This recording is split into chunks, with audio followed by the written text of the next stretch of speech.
Salut les rétrofans et bienvenue dans cette nouvelle émission de Retro Ball Z. Aujourd'hui nous allons voir les sets de cartes Karuta. Alors c'est quoi ces trucs? C'est des cartes qui ont été produites par Showa-Note, qui sont en fait des cartes à jouer. Comme d'hab on va regarder ça de plus près. Donc à quoi ressemble un set de Karuta? Donc c'est une petite boîte rectangulaire comme ceci. Donc le fond il n'y a rien. On va l'ouvrir. Et donc dedans on a ces espèces de cartes qui sont donc des Karuta, qui ressemblent à des Menko. Donc c'est assez épais et cartonné. Les cartes vont par paire. Donc comme vous pouvez voir, il y en a avec des visuels et un hiragana, et d'autres avec du texte dans lesquels on retrouve cet hiragana en question. C'est un jeu populaire qu'on peut jouer en famille, le but étant de trouver la carte annoncée le plus rapidement possible. Mais comme vous savez que les japonais rigolent zéro, ils en font aussi en compétition. Petit extrait pour voir ce que ça donne, et comme vous pouvez voir ici c'est beaucoup moins chill.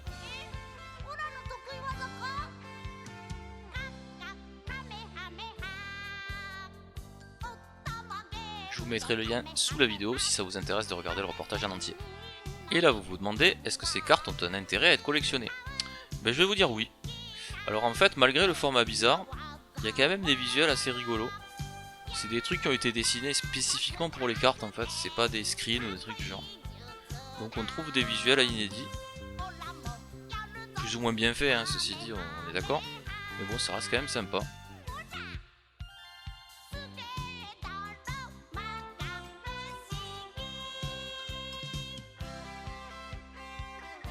Bon, l'idée c'était vous montrer quelques visuels, hein.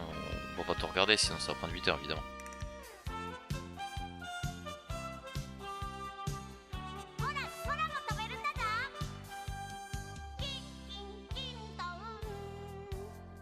Et maintenant donc je vais vous montrer toutes les boîtes de Karuta.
Pour info, donc là vous venez de voir les packs dits Old Gen.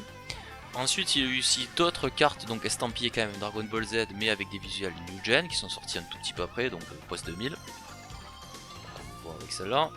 Il y en a eu 3.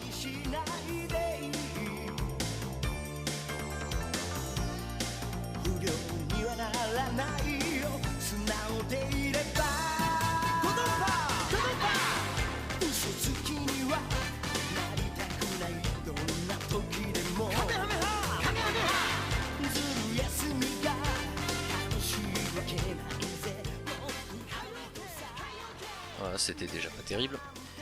Et il y a eu aussi un set de DB Kai, évidemment suivi par la suite par des sets de Dragon Ball Super. Mais comme dit l'autre... Je suis pas venu ici pour souffrir, ok? Et voilà, j'espère que cette petite vidéo vous aura plu, et je vous dis à bientôt pour de nouvelles aventures de cartes et de produits dérivés Dragon Ball Z. Et n'oubliez pas de liker et partager, et de vous abonner à la chaîne. Ouais, abonnez-vous sans déconner, hein, sinon je fais des vidéos d'unboxing claqué au sol.